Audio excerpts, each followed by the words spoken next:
आपल्या स्टॉलच्या समोर एक स्टॉल आहे, कुठल्या तरी मठाचा आहे किंवा कोणाचा तरी आहे तो, आणि तिथे एक बॅनर लागलेला आहे आणि म्हणे नागवेलीची पानं वर्षभर खाल्ल्यानं सापाचं विष चढत नाही. असं का होतं तर म्हणे साप त्या नागवेलीच्या तिथे जातो आणि त्याच्या स्पर्शामुळे त्याच्यामध्ये अँटीव्हेनम जे काही व्हॅक्सिन आहे ते तयार होतं, त्याच्यामुळे एक तर ते विष चढत नाही किंवा होत नाही. मी त्यांना जाऊन विचारलं हे कसं शक्य आहे. पण तो साप जर निवडुंगाच्या बाजूला गेला तर उद्या निवडुंग खायला लावतील आपल्याला. नाही ते तसं होतं. मी त्यांना जाऊन क्वेश्चन केला की हे असं कसं होईल, नाही का, हे कसं सिद्ध करणार. नाही म्हणे ते आमच्या सद्गुरूंनी सांगितलं प्रश्न विचारायचा नाही. जर प्रश्न विचारला तर तुम्ही आमच्या सद्गुरूंचा अवमान करताय. खरी मे किथे आहे. भारतभर हेच चाललंय. हा, विश्व बनलंय कशापासून, अणुपासून, ऍटम्स. आणि ऍटमचा अभ्यास फिजिक्स मध्ये होतो. पण कित्येक लोकांना अजूनही ऍटम कळत नाही. म्हणजे आपल्या तुकारामांनी म्हणून ठेवलंय की अणुरेणू या थोकडा तुका आकाश एवढा. पण हा अणुरेणू काय आहे तो समजायचा असेल तर त्या शास्त्रज्ञांनी केलेली जी मांडणी आहे, म्हणजे आता 20व्या-21व्या शतकापर्यंत अणु अविभाजनीय होता, पण आता तर तो विभाजनीय झालेला आहे आपल्याला माहिती आहे. आणि त्याच्यातून प्रचंड अशी ऊर्जा म्हणजे अणुबॉम्ब बनलेला आहे. फिजन आणि फ्युजन. फ्युजन आणि फ्युजन, बरोबर ना. हो. If I am not wrong, Amazon prime आहे, त्याच्यावरती एक सिरीज आहे, अमेरिकन सिरीज आहे, बिग बँग थिअरी म्हणून. आणि त्याचे 2 कॅरेक्टर्स जे आहेत ना ते फिजिसिस्ट आहेत. एक प्रॅक्टिकल फिजिसिस्ट आहे आणि एक थेरॉटिकल फिजिसिस्ट आहे. आणि ते कसे येडे असतात, ते कसे दुनियेपेक्षा वेगळे असतात. आणि त्याच्यातला एक जे कॅरेक्टर आहे शेल्डन, तो if I am not wrong तो थेरॉटिकल फिजिसिस्ट आहे. आणि त्याच्यासाठी जग हे फक्त फिजिक्सच आहे. तो म्हणतो की जगाची सुरुवात पण फिजिक्स पासूनच झालेली आहे आणि जगाचा अंत पण फिजिक्सनीच होणार. जो तुम्ही आता म्हणालात की ऍटम पासून सुरुवात झालेली आहे आणि तोच ऍटम आपण कशा पद्धतीने वापरतोय, जर त्याचा बॉम्ब झाला तर त्याच फिजिक्समुळे जगाचा नाश होणार आहे. अगदी बरोबर आहे.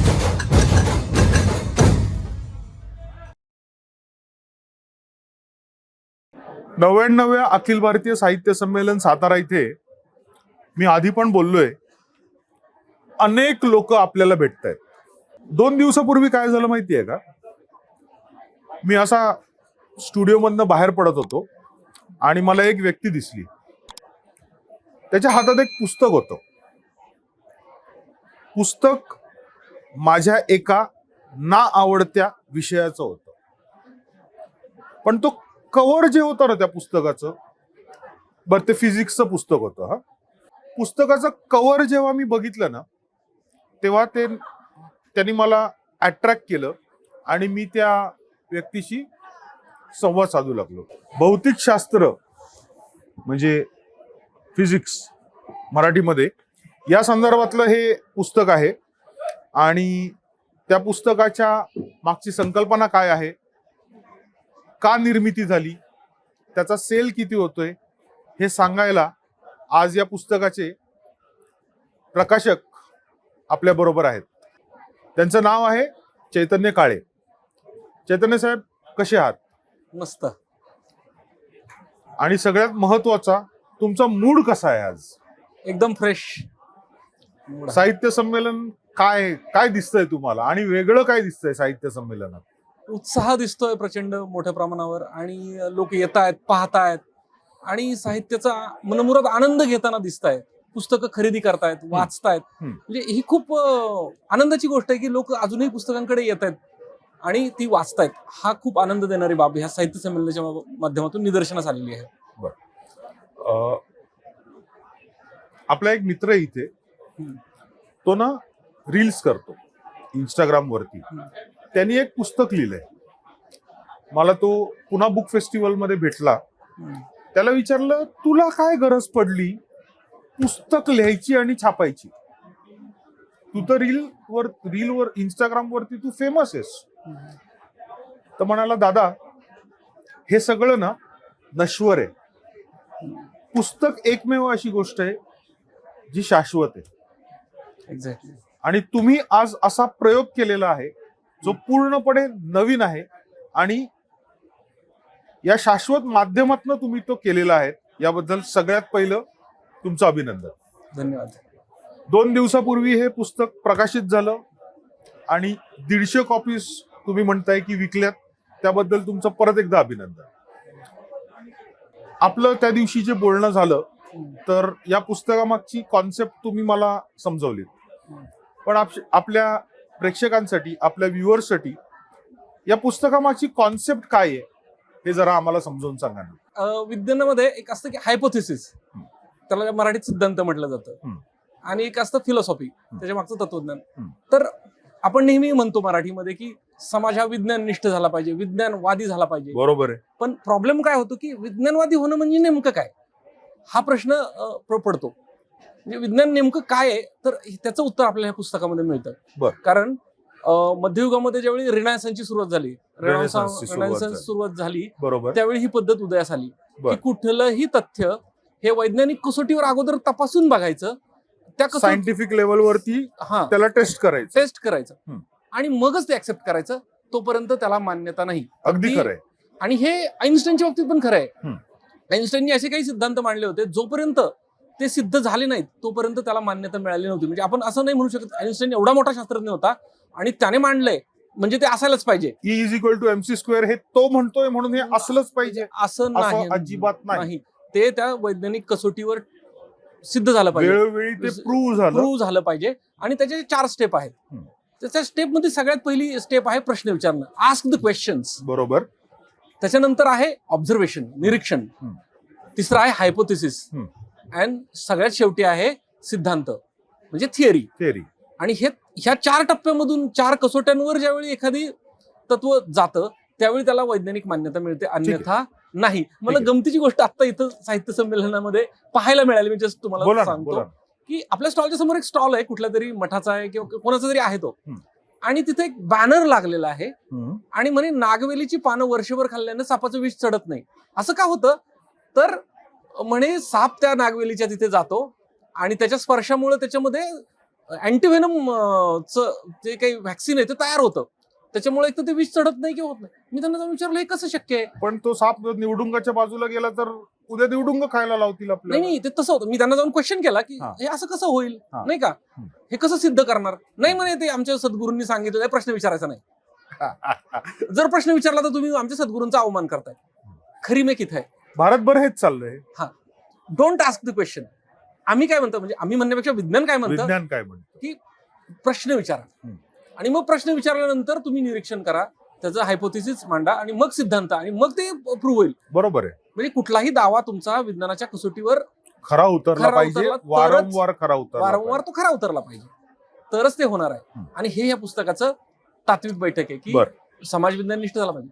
दुसरी बाजू याची की विज्ञानाकडे बघण्याचा दृष्टिकोन जो आहे, किंवा आपल्याकडे अध्ययन म्हणजे टीचिंग अँड लर्निंग, ज्याला मराठीत अध्ययन अध्यापन असं जे म्हणतो, बरोबर, त्या मेथड थोड्याशा आउटडेटेड किंवा कालबाह्य असं म्हणू शकतो. तर मग आपण नव्यानं काय देऊ शकतो, नव्या पद्धतीनं काय शिकवू शकतो. तर ही दुसरी बाजू या पुस्तकाची आहे की अतिशय सुलभ तुमच्या नेहमीच्या बोली भाषेमध्ये, आणि विशेषतः मराठीमध्ये, याचं इंग्रजी व्हर्जन तर येणारच आहे, परंतु मराठीमध्ये अगदी खेड्यापाड्याच्या जिल्हा परिषदच्या ज्याला मराठी वाचता येतं त्याला सुद्धा ते कळेल. आणि नुसतं कळणार नाही, त्या संकल्पनांसाठी, प्रत्येक संकल्पनेसाठी आपण त्याच्यामध्ये चित्र काढलेलं आहे. त्या चित्राच्या माध्यमातून जर ते वाचून नाही कळलं तर ते चित्रातून कळेल. बरोबर. आणि ते पिक्टोरियल मेमरीमधून, म्हणजे चित्र स्मृती ज्याला म्हणतो, पिक्टोरियल मेमरीमधून ते लॉंग टर्म मध्ये तुमच्या लक्षात राहील. बरोबर. अशा पद्धतीने पुस्तकाची रचना आणि डिझाईन केलेलं आहे. बर. काळे साहेब, मला जरा उदाहरणासकट स्पष्ट करा. म्हणजे फिजिक्स मध्ये हीट नावाचा एक चॅप्टर आहे, बरोबर आहे. मला फक्त तेवढंच माहिती आहे की फिजिक्स मध्ये हीट नावाचा चॅप्टर आहे. पुढे काय मला माहित नाही, आपण त्याच्यात जायला पण नको. पण हीट हे टेक्स्टबुक मध्ये कसं शिकवलं जातं आणि तुमच्या या पुस्तकात कसं वेगळ्या पद्धतीने शिकवलं जातं हे जरा आम्हाला सांगा ना. तर याच्यामध्ये हीट आणि टेम्परेचर ह्या 2 गोष्टी आलेल्या आहेत. आपण काय करतो नेहमी बोलताना की टेम्परेचर आणि हीट ही एकच आहे असं मानलं जातं, पण त्यामध्ये स्पष्ट केलेलं आहे की टेम्परेचर ही कन्सेप्ट वेगळी आहे, हीट ही कन्सेप्ट वेगळी आहे. बरोबर. आणि त्या दोन्ही मधलं डिफरन्सिएशन आपण त्या पुस्तकामध्ये दिलेलं आहे. ते तुम्ही वाचल्यावर त्यासाठी वेगवेगळी चित्र काढली. तर टेम्परेचर हे हीट मोजण्याचं युनिट आहे, मेजरमेंटचं युनिट आहे. हे ज्यावेळी आपल्याला लक्षात येईल त्यावेळी हीट ही कन्सेप्ट लक्षात येईल. आणि ही हीट केमिकल रिॲक्शन मधून किंवा फिजिकल रिॲक्शन मधून जनरेट होत असते, आणि जी आपल्याला इम्पेरिकली जाणवते. म्हणजे आपले जे सेन्स ऑर्गन आहेत त्याच्या माध्यमातून ती जाणवते. बरोबर. आणि ती ट्रान्सफर होण्यासाठी मीडियम्स लागतात. बरोबर आहे. जसं की आपण म्हणतो कंडक्शन, कन्व्हिक्शन, रेडिएशन. हो. तर कंडक्शन, कन्व्हिक्शन, रेडिएशन साठी त्यात अतिशय सुंदर इलिस्ट्रेशन केलेले आहेत. बरं. की कंडक्शन कशाला म्हणायचं, म्हणजे वहन, उत्सर्जन, ज्याला रेडिएशनला उत्सर्जन म्हणतात मराठीमध्ये, ते कशा पद्धतीने आहे त्याचं सुंदर अशी चित्र आमच्या चित्रकारांनी त्याच्यामध्ये काढलेली आहेत. बरं. त्यामुळे ते लवकर लहान मुलांना समजू शकेल. म्हणजे तुमचं म्हणणं असं आहे का काळे साहेब, की जे टेक्स्टबुक मध्ये दिले गेलेलं आहे पारंपरिक पद्धतीने, तेच फक्त तुम्ही पिक्टोरियल फॉर्मॅटमध्ये आणलेले? पिक्टोरियल फॉर्मॅटमध्ये आणले असं म्हणता येईल, पण त्याच्याही पुढे जाऊन ते समजण्यासाठी त्याची मांडणी केलेली आहे, ती आणखी सोपी केलेली आहे. बरं. म्हणजे व्हिज्युअलायझेशनला ते चालना देतं विद्यार्थ्यांच्या. फिजिक्सच का? कारण ते सगळ्यांना जास्त अवघड वाटतं. बरं. आणि ते अवघड वाटू नये, कारण विज्ञानाकडे जाण्याचा जो पाया आहे किंवा रस्ता आहे तो फिजिक्स मधून जातो. कारण सगळं आपल्याला माहिती आहे, विश्व बनलंय कशापासून? अणुपासून, ऍटम्स. आणि ऍटमचा अभ्यास फिजिक्स मध्ये होतो. पण कित्येक लोकांना अजूनही ऍटम कळत नाही. म्हणजे आपल्या तुकारामांनी म्हणून ठेवलंय की अणुरेणू या थोकडा तुका आकाश एवढा. पण हा अणुरेणू काय आहे तो समजायचा असेल तर त्या शास्त्रज्ञांनी केली जी मांडणी आहे, म्हणजे आता 20व्या-21व्या शतकापर्यंत अणु अविभाजनीय होता, पण आता तर तो विभाजनीय झालेला आहे आपल्याला माहिती आहे. आणि त्याच्यातून प्रचंड अशी ऊर्जा, म्हणजे अणुबॉम्ब बनलेला आहे. फिजन आणि फ्युजन. फिजन आणि फ्युजन, बरोबर ना? हो. म्हणजे अणुला तोडल्यानंतर काय होऊ शकतं, काय संहार होऊ शकतो किंवा काय सृजन होऊ शकतं. बरोबर. वीज निर्मिती केली तर सृजन आहे, आणि अणुबॉम्ब बनवला तर संहार आहे, नष्ट होईल सगळं. बरोबर. तर हे याच्यामधून समजतं. म्हणजे अवघड वाटतंय, परंतु आपल्या रोजच्या जगण्या मरण्याचा त्याची संबंध आहे. आपल्या अस्तित्वाचा प्रश्न जिथं आहे तिथं फिजिक्स आहे, म्हणून सुरुवात फिजिक्स पासून केली. बरं. मला एक किस्सा सांगावा असा वाटतो की OTT प्लॅटफॉर्म वरती, कुठला OTT प्लॅटफॉर्म मला आठवत नाही, पण if I am not wrong Amazon prime आहे, त्याच्यावरती एक सिरीज आहे, अमेरिकन सिरीज आहे, बिग बँग थिअरी म्हणून. आणि त्याचा उल्लेख आपल्यात आहे. बिग बँग थिअरी बद्दल मांडणी केलेली आहे. बरोबर. ते फिजिक्सचा भाग आहे म्हटल्यावरती तो येणारच. तर बिग बँग थिअरी नावाचा तो एक शो आहे, आणि त्याचे 2 कॅरेक्टर्स जे आहेत ना ते फिजिसिस्ट आहेत. एक प्रॅक्टिकल फिजिसिस्ट आहे आणि एक थेरॉटिकल फिजिसिस्ट आहे. आणि ते कसे येडे असतात, ते कसे दुनियेपेक्षा वेगळे असतात. आणि त्याच्यातला एक जे कॅरेक्टर आहे शेल्डन, तो if I am not wrong तो थेरॉटिकल फिजिसिस्ट आहे. आणि त्याच्यासाठी जग हे फक्त फिजिक्सच आहे. म्हणजे तो म्हणतो की जगाची सुरुवात पण फिजिक्स पासूनच झालेली आहे, आणि जगाचा अंत पण फिजिक्सनीच होणार. जो तुम्ही आता म्हणालात की ऍटम पासून सुरुवात झालेली आहे, आणि तोच ऍटम आपण कशा पद्धतीने वापरतोय, जर त्याचा बॉम्ब झाला तर त्याच फिजिक्समुळे जगाचा नाश होणार. अगदी बरोबर आहे. पण मग मला एक सांगा काळे साहेब, की फिजिक्स तर अवघड जातो, मला अवघड जायचा, त्याही पेक्षा अवघड गणित जातं. पण तुम्ही गणितापासून का नाही सुरुवात केली हो? पहिल्यांदा कसं केलं पाहिजे की सैद्धांतिक पातळीपासून जर सुरुवात केली, संकल्पना समजायला सुरुवात केली, तर मग आपली अभ्यासक्रम किंवा शिक्षणाची जी पद्धती आहे की सोप्याकडून थोडंसं अवघडाकडे. सुरुवातीला एखादी संकल्पना कळाली तर त्याचं गणितीय सूत्रातली मांडणी कळायला बरं पडेल, किंवा ते एकदा तुम्हाला हे माहिती आहे की E = mc² हे आहे, सूत्र आहे हे गणितातलं. पण त्यासाठी तुम्हाला E म्हणजे काय माहिती पाहिजे, M म्हणजे काय माहिती पाहिजे, C म्हणजे काय माहिती पाहिजे. तर या शब्दांचे जोपर्यंत अर्थ कळत नाहीत तोपर्यंत त्या सूत्राला तुम्ही काहीच करू शकणार नाही. म्हणजे तुम्ही फक्त पाठ करू शकता E = mc². E म्हणजे एनर्जी आहे, M म्हणजे मास आहे, C² म्हणजे स्पीड ऑफ लाईटचा वर्ग आहे. तर या सगळ्या कळण्यासाठी तुम्हाला E म्हणजे एनर्जी माहिती पाहिजे, आणि त्याच्यासाठी फिजिक्सची सुरुवात इथून केलेली आहे. म्हणजे मॅथमॅटिक्सच्या ऐवजी आपण संकल्पनातून सुरुवात केली, आणि मग पुढचा टप्पा गणिताचा येईल. पण गणिताशिवाय हे फिजिक्स भौतिकशास्त्र हे अपूर्ण आहे.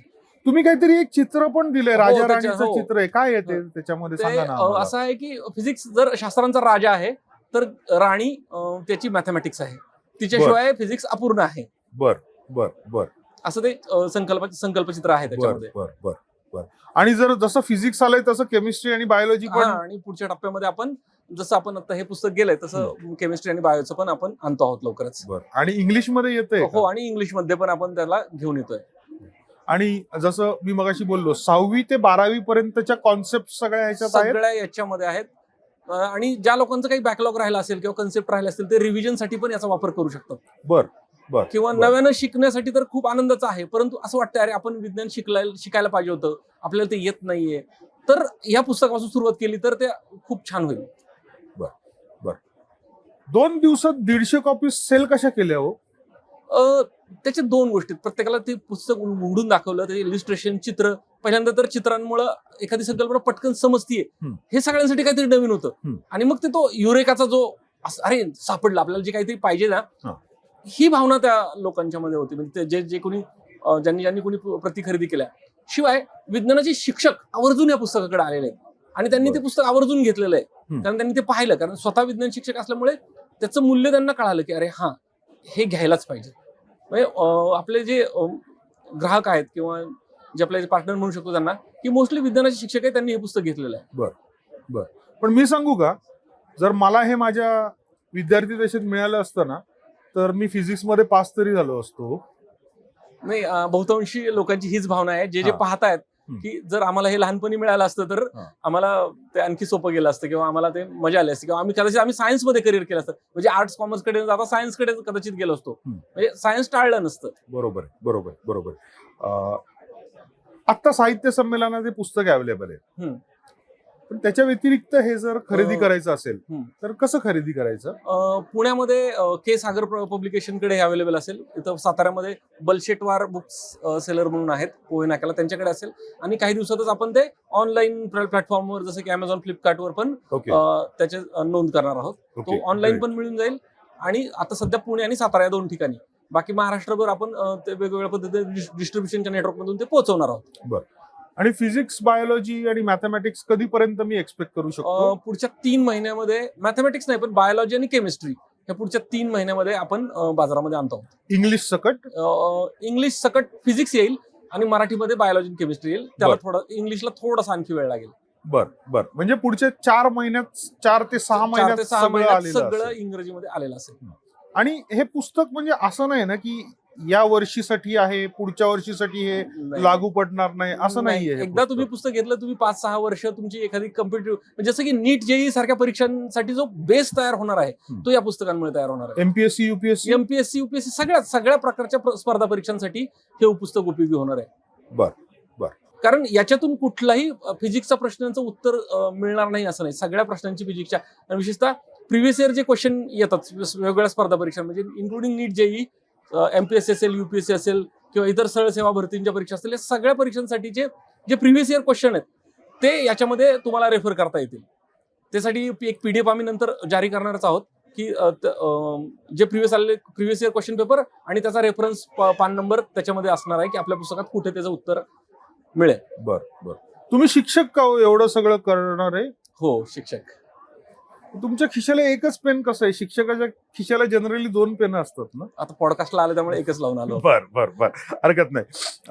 काळे साहेब, खूप मजा आली गप्पा मारताना, पण वेळ खूप कमी आहे आपल्याकडे. नाही, हरकत नाही. आणि खूप सारे प्रश्न विचारायचे आहेत तुम्हाला, पण तुम्हाला ही पुस्तक लोकांना दाखवण्यासाठी, सेल करण्यासाठी तुमच्या स्टॉल्स वरती जाणं गरजेचं आहे. माझ्याकडे पण दुसरे लोक येऊन बसलेले आहेत, पण नक्की आपण हे इथेच ठरवूया की मुंबईच्या स्टुडिओमध्ये तुम्ही या. तुमची 3 पुस्तकं आल्यावरती परत एकदा नव्याने आपण गप्पा मारायला बसूया नक्की. आणि यावेळी नेक्स्ट टाइम आपण जे लेखक आहेत ते असतील, म्हणजे ते जास्त चांगल्या पद्धतीने उत्तर देऊ शकतील. सर्टनली. शेवटचा प्रश्न जो असतो माझा ना, तो असा असतो की पुढे काय होतंय.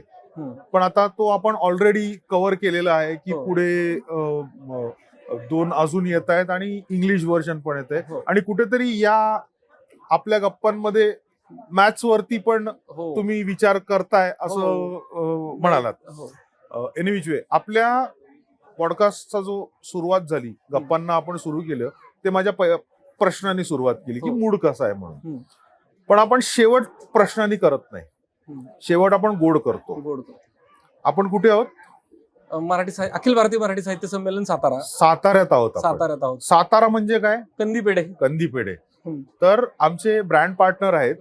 150 वर्षापासून 5 पिढ्या जे पेड्यांच्या व्यवसायात आहेत हो. असे मोदी पेढे. नाही, मला तर मोह आवरला नाही, मी आल्याला खाल्लाय. अच्छा, ऑलरेडी खाऊन झाला का तुमचा? हो, खाऊन झालं. म्हणजे आल्याला तुम्ही बाहेर गेला होता, मी खाऊन घेतलं.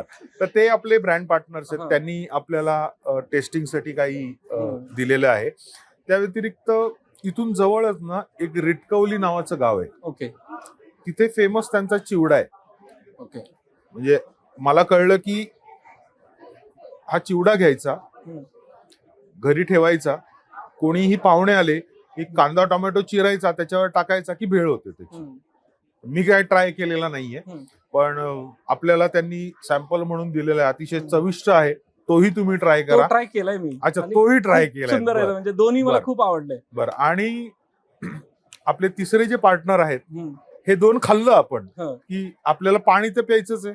सो ऍड प्लस नावाचा एक ब्रँड आहे, त्यांनी आपल्याला पाणी प्रोव्हाइड केलेलं आहे. सो सांगता करताना मी हेच म्हणेन की प्रोडक्ट परत एकदा ट्राय करा आणि इथेच आपण थांबूया असं मी म्हणेन. धन्यवाद, खूप खूप धन्यवाद. तुम्ही आम्हाला पॉडकास्टवर इथे बोलवलं आणि एक छान पद्धतीने संवाद साधला. तुमचं संवाद कौशल्य खरंच आवडलं. धन्यवाद. तर अशा पद्धतीने अवघड विषय सोपा करून कसा सांगायचा आणि कसा शिकायचा हे या पुस्तकामध्ये आपण बघू शकतो. मला खात्री आहे, मी जेव्हा शाळेत होतो, आम्ही शाळेत होतो बरं का, जेव्हा मी शाळेत होतो तेव्हा जर मला हे पुस्तक मिळालं असतं ना, 33च्या ऐवजी 35 मार्क मला फिजिक्समध्ये नक्कीच मिळाले असते. एनी विच वे, मला 35 मार्क मिळाले नाहीत, पण मी आशा करतो की जे आज 35 मार्कांवरती फिजिक्समध्ये आहेत, केमिस्ट्रीमध्ये आहेत, बायोलॉजीमध्ये आहेत आणि मुख्य म्हणजे गणितात आहेत, ते या पुस्तकामुळे 80-85 पर्यंत तरी जाऊ शकतील. याच नोटवरती आज इथेच थांबतो. जय हिंद, जय महाराष्ट्र.